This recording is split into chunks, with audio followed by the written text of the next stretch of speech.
Every single thing I've been involved in, Suzy made a donation. Everything. I didn't have to ask her. She said, where do I write the check? And I think she did that to every good cause that her friends were involved in. What a beautiful spirit that is.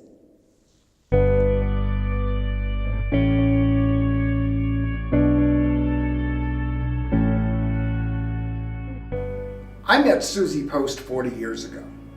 I met her when I moved back to my hometown, which is Louisville, in the mid-1980s. She was genuinely interested in who the person was that she was talking to. She was a voice of conscience. It wasn't the question that Suzy was proud. It was always a question of what ticked her off. Jews have been probably the perpetual scapegoat.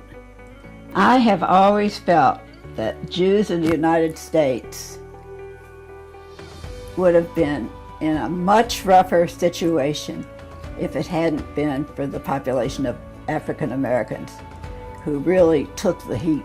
I will continue to hold in my heart when I feel tired or when I feel defeated is I will remember Suzy, her voice, her heart, her laughter, and it will carry me in the hardest of times. What sticks out to me is Suzy, is that she never met a stranger and that you were always welcome in her house. Suzy taught me early on that it's your money and your life. It's not enough to give to good causes. You have to work for those causes as well. And that's always stuck with me. Suzy became one of the named plaintiffs in the school desegregation case. And she was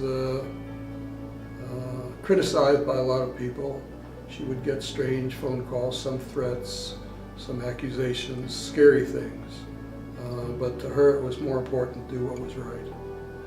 I got picked up for lunch by a friend of mine one day, and he said, where do you want to go? And I mentioned a very popular African-American cafeteria called Jay's. Oh God, they had the best fried chicken. And he said, where is it? And I said, I think it's 18th or 19th. He said, I'm not going down there, it's dangerous. This is a PhD. So it's amazing how we sort of prohibit ourselves from moving beyond certain places. I mean, it's crazy. We honor you, and we truly appreciate the fact that you saw something in this organization and you saw us making a difference in the lives of the families here in not only in Louisville, but in Russell and in West Louisville. One time, I picked him up to go to a meeting. He lived in one of the elderly high-rises down around 9th Street. And he said, Suzy, he said, I've got to go to a bar mitzvah. What kind of a gift should I give? I said, Lyman, a check will be fine.